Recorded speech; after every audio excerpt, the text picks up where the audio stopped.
Hey, this is Jason Russell with Dr. Dex here. Wanted to go talk to you a little bit about our current project we're building. There are a lot of amazing features in this thing, and I really think it's worth sharing. So we're building this double-decker about 24 feet up off the ground. Crazy. And we have a lot of scaffolding. We've used a lot of hydraulics and heavy machinery to get things lifted up. We have these really long glulam beams. Up to 24 feet long. They're 6 inches wide by 21 inches thick. And there's also glulam posts that are attached into these 5-foot footings. So these footings are approximately 5 feet square by 20 inches deep. They have a 4-foot grid of rebar in them. And it's a massive load that we're putting on these decks. It's being held up, the main deck, by 4 posts, and then the upper deck by 3 posts. So we have minimal posts in the way for your view, and we're catching major spans. We also have a 6-foot cantilever from the outside of the beam coming out on both decks on a curve that match.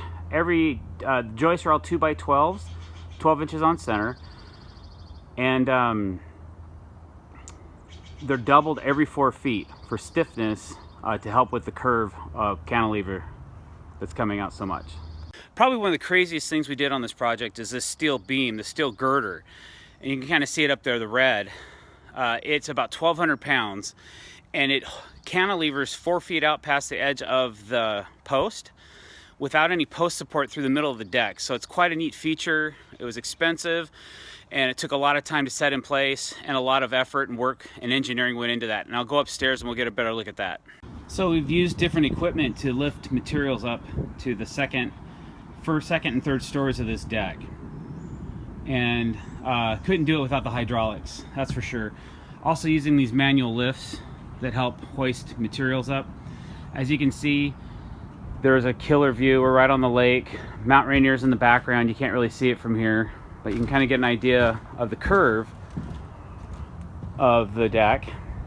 There's going to be heat bent surface borders that will continue all the way through and go back to the house as part of a pattern of the deck. Here's a sample of one of the colors and the heat bending that we're going to be doing. That's the correct radius, and those are going to be featured throughout the project. Here's our here's our field color of our deck boards. It's a Wolf product, so I'm real happy to see us using that on this particular project. So here's a little bit closer look of this steel that we put up. It's attached to a glulam right into the side of the house, and then it comes out over the top of this beam right here and is attached to the top of the glulam beam. And then it's also attached in different spots on a triple 2x12, like so. So there's 12-inch lag bolts that go through the metal beam into the glulam that goes into the house. And then we framed in 2x12 that we've ripped down to accept plywood on top of it. So we'll be getting to that today, and then we'll be building our outer curve as well to make it match the rest of the deck. This is the top of our metal I-beam. There's 2 3/4 inch layers of marine grade plywood that's screwed down to the joist system, and then we just finished blocking out all these spaces for the fascia at all these different thicknesses all the way around this sucker. So hopefully I don't fall because this is crazy. All right, so here we go. Coming around. We'll be coming around the deck as we come. All right, and then so that we can get our fascia wrapped around the steel beam. Nuts.